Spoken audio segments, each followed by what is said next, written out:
2021년 달력도 이제 한 장밖에 남지 않았습니다. 지난 1년을 돌아보면 사회 이슈만큼이나 교계에도 굵직한 이슈들이 많았는데요.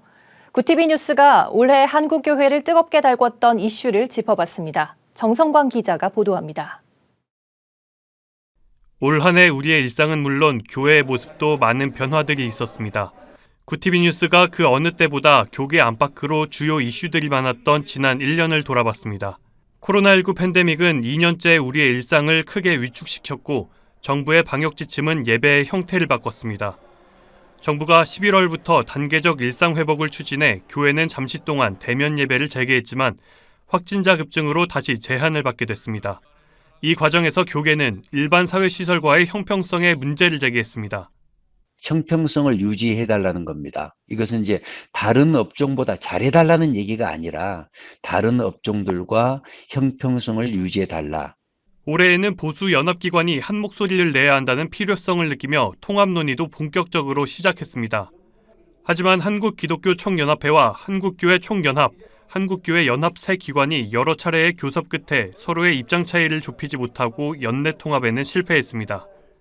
연합기관을 하나로 묶지 못하는 것은 참 아쉽게 생각하고요. 대세와 흐름까지는 잘 잡았는데 타이밍을 놓쳤다고 봅니다. 한편 한교총은 제5회 정기총회에서 전관 개정 논란으로 인한 사상 초유의 정회 사태를 치르기도 했습니다. 결국 20여일 만에 속회에 마무리 짓기는 했지만 한교총은 이번 사태로 5점을 남기게 됐습니다. 한국교회 부흥의 주역이었던 여의도 순복음교회 조용기 원로 목사가 지난 9월 14일 별세했습니다. 고 조용기 목사는 한국전쟁으로 모두가 어려웠던 시절 천막교회를 세계 최대 교회로 성장시켰으며 늘 희망과 긍정의 메시지를 전파해 성도들에게 할 수 있다를 강조해왔습니다. 내 영혼이 잘됨 같이 내가 범사의 잘됨에 강건하게 되기를 바란다는 나도 할 수 있다 하면 된다 해보자는 용기와 힘을 얻고 또 말씀대로 반드시 하나님이 같이 계시다고 말하기 때문에 그걸 믿고 기도하고 그래서 잘 된 것이죠.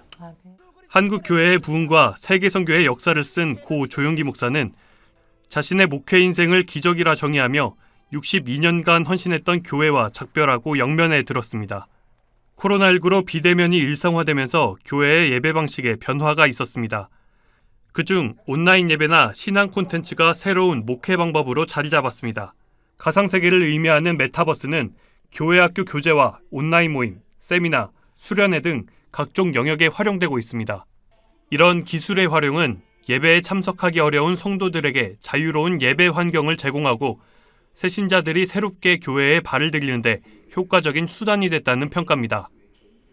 이외에도 선교 현장을 VR로 체험하고 어린이를 위한 교회 학교 콘텐츠도 활용 가능해 향후 목회 현장에 중요한 역할을 할 것으로 기대되고 있습니다. 구티비 뉴스 정성광입니다.